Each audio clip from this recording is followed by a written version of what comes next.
Baik, di bukti transaksi pertama, di sini ada pembayaran gaji karyawan bulan November dengan rincian seperti ini. Kita masukkan kita catat ke jurnal apa, guys? Ada bukti Cash Payment. Oke, ke cash payment journal. Ingat ya, seperti yang selalu saya bilang bahwa kalau misalnya kalian itu mencatat di cash payment journal, bentar.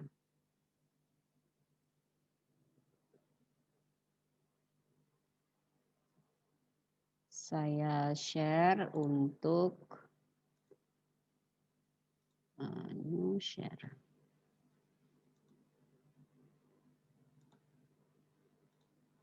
Untuk cash payment journal. Nah, ingat ya, yang dicatat di sini karena bunyinya akun debited adalah nama akunnya, ya. Kalau di sini bunyinya itu description, itu yang ditulis keterangannya. Tapi karena ini akun debited, maka yang ditulis adalah nama akunnya. Oke? Oke. Coba dicek pekerjaannya betul? Saya yakin betul karena sudah pernah mengerjakan. Betul, Bu. Baik. Ini ya apa namanya? Ini debitnya wax salaries and sales expense, kemudian wax and salaries administration expense. Oke. Terus kemudian kita lihat ke transaksi yang kedua. Kita lihat ke transaksi yang kedua. Di transaksi yang kedua di situ ada bukti kas masuk. Pelunasan piutang dagang atas penjualan kredit tertanggal 22 November dengan termin 210N30 ya. Sehingga di situ untuk penghitungannya kita lihat di sini berarti kan berdasarkan saldo yang ada di sini. DG mana? Nih DG House ini ya. Dia apa namanya 26909.300 ya. Kas yang diterima di sini 26420 sehingga karena tadi dari 22 November dibayarnya di 2 Desember berarti dia kena dapat potongan.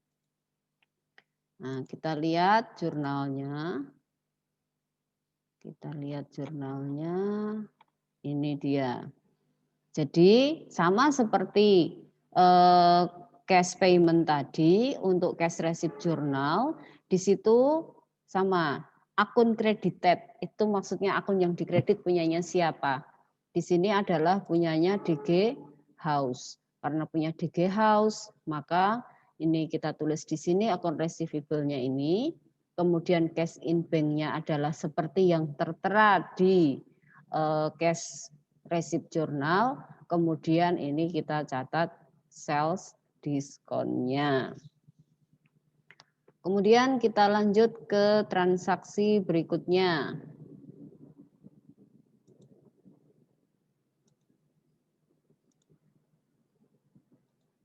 Transaksi berikutnya adalah bukti kas keluar lagi. Di sini adalah stationery. Stationery berarti kayak perlengkapan ya. Di sini kita berarti office supplies-nya bertambah sebesar 8.650.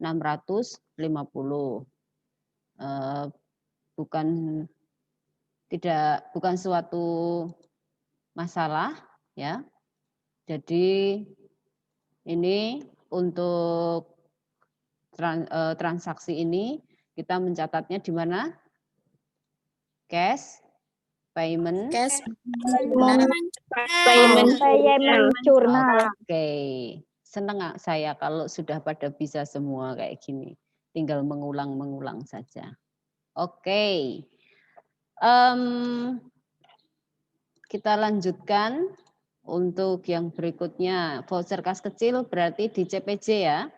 Cash Payment Journal ini, yang transaksi ini.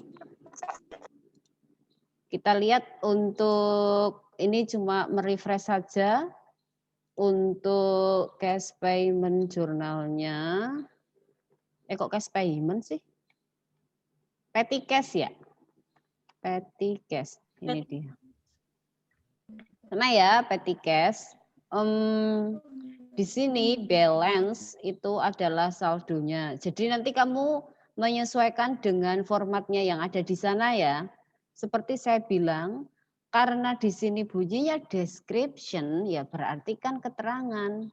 Di sini keterangan terus ada nih kayak pengisian kembali kas kecil, misalnya kayak gitu. Karena di sini bunyinya description. Tapi kalau bunyinya akun debited atau akun credited, di sini harus nama akunnya. Saya contohkan adalah ini. Kalau ini kan bunyinya pengisian kembali kas kecil karena di sini bunyinya description. Tapi kalau di sini bunyinya akun debited ya, garis misalnya atau akun credited, maka di sini kamu bunyinya harus kodenya 11102 itu petty cash.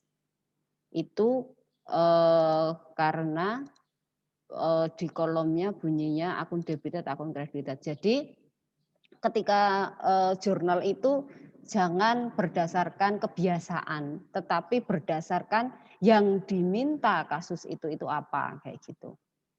Oke, ini jadi yang tadi postage and stationery itu menjadi beban perlengkapan, kita taruh di sini. Atau ini ada 6, coba lihat 62106 itu akunnya apa ya? Kita lihat dulu. Kita Postek, lihat. Bu. Oh, postek. Oh, dia ada ininya sendiri berarti ya, ada nama akunnya sendiri ya. Nah, kalau ada nama akunnya sendiri ya berarti masukkan ke nama akun tersebut. Jadi kembali lagi seperti saya sampaikan, jangan karena biasa nih, tapi lihat nama akun yang tertera di sana, terus kemudian bentuk formatnya. Tapi ini semoga saja ya, petty cash-nya ini nggak ada. Biasanya itu bentuk impres, langsung berdoa. Ya Allah, amin. Amin, ya Allah. Semoga nanti pakainya impres kan kayak gitu. Kalau impres nanti tinggal dicatat aja di jurnal cash payment journal pada saat pengisian kembali kayak gitu. Oke, sekarang kita ke transaksi berikutnya.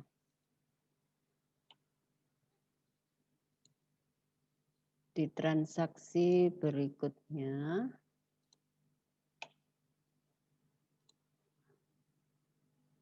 Voucher kas kecil lagi, pelunasan utang. Oh, tadi contohnya pelunasan piutang ya. Kita lihat kalau pelunasan utang itu jurnalnya bagaimana.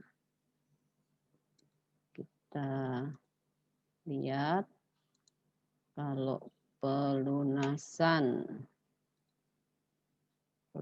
utang ini dia PT Bursa Kamera, account payable, kemudian dia tetap ada purchase diskonnya. Ini tetap kita lihatnya ke saldonya dia. Ini utangnya 4440, bayarnya di tanggal 6, dia dapat potongan seperti itu. Nah, biasanya angka yang tertera di dalam bukti transaksi itu hanya angka yang ini. Nah, angka ini kalian lihat di depan di tadi yang saldo itu, terus ini purchase diskonnya. Sekarang kita lanjut ke soal berikutnya.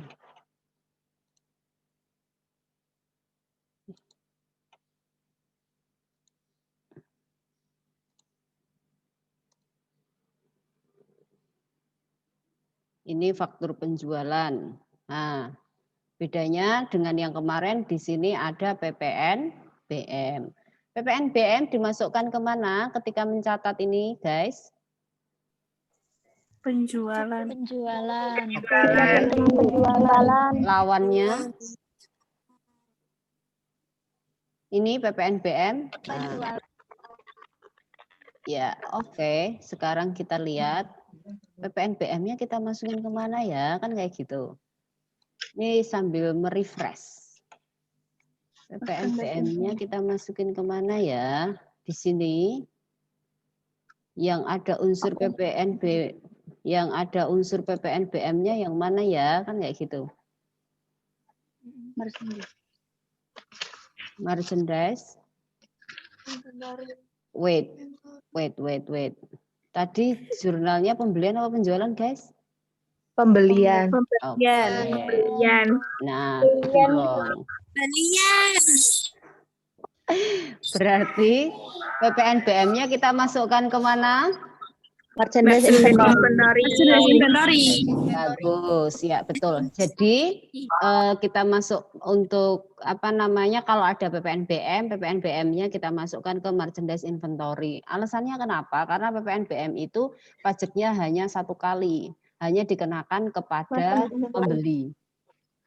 Sementara kalau PPN itu kan pajak tidak langsung. Apa yang kita keluarkan ini nanti kita bisa menerima kembali pada saat kita menjual barang tersebut.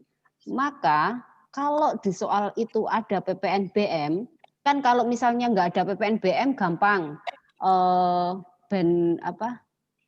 Pajaknya 10% berarti kalau di sini 128.950 nolnya tendang 1 jadi 12.8590 itu kalau nggak ada PPNBM. Tapi kalau ada PPNBM nggak bisa seperti itu.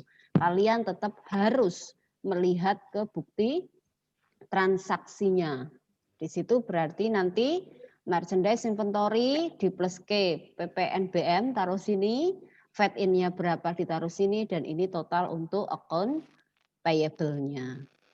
Oke. Yang di Himakem Zone kayaknya bedanya cuma itu karena ada PPNBM. Sama tadi ada bond investment tadi ya. Oke, kita lanjut.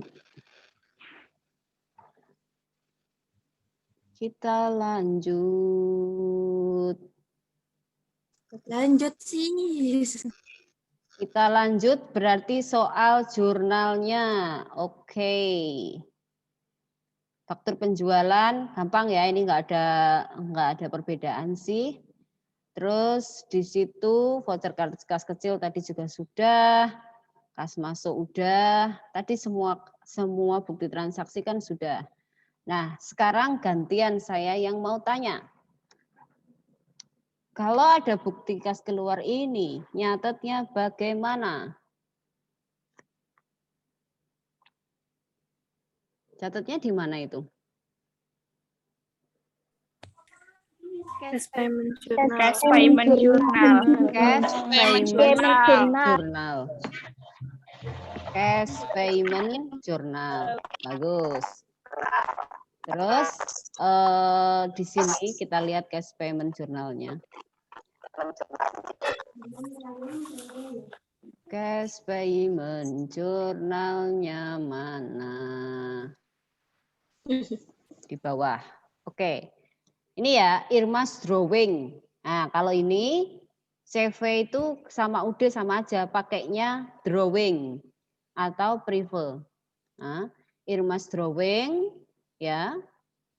Terus pengambilannya kas. Oke. Sekarang ini paling yang bingung ini ya. Orang bingung udah pernah dijelaskan. Kalau yang ini di kas masuk jurnalnya gimana?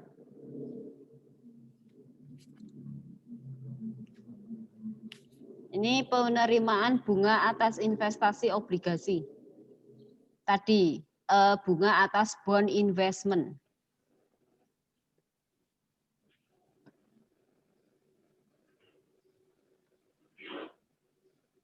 Interest revenue sama cash in bank. Interest revenue. Interest revenue sama cash in bank. Ya, interest revenue sama kreditnya cash in bank. Oke. Kalau saham kan dapatnya dividen revenue, tapi kalau obligasi dapatnya interest revenue. Eleng-eleng. Ayo suaranya siapa yang masih belum di-mute? Oke. Nanti kita setelah ini selesai saya kasih link baru ya. Karena kayaknya nggak selesai dalam satu sesi. Terus ini penjualan kendaraan kemarin seperti yang ada di PT Ohio. Sudah jelas ya. Sekarang kalau ini mesti udah ngerti. Berarti tidak perlu tidak perlu dibahas. Yang jelas, yang terpenting, bentar, ini siapa ya yang suaranya? Oh, Angel suaranya. Angel Putri di mute. Ya.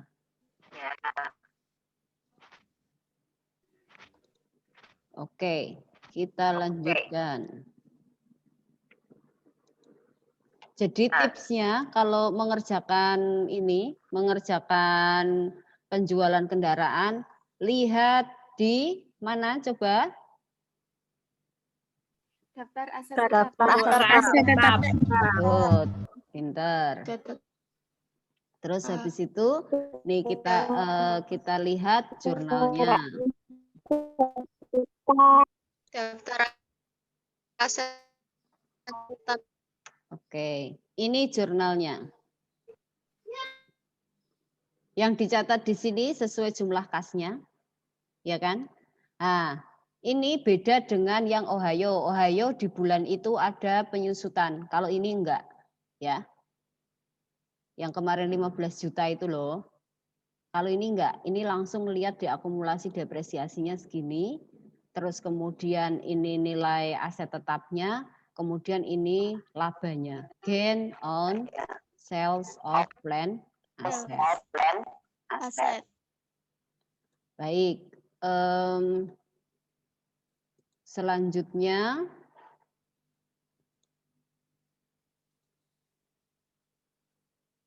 untuk transaksi berikutnya, ya, untuk transaksi berikutnya kita ke sesi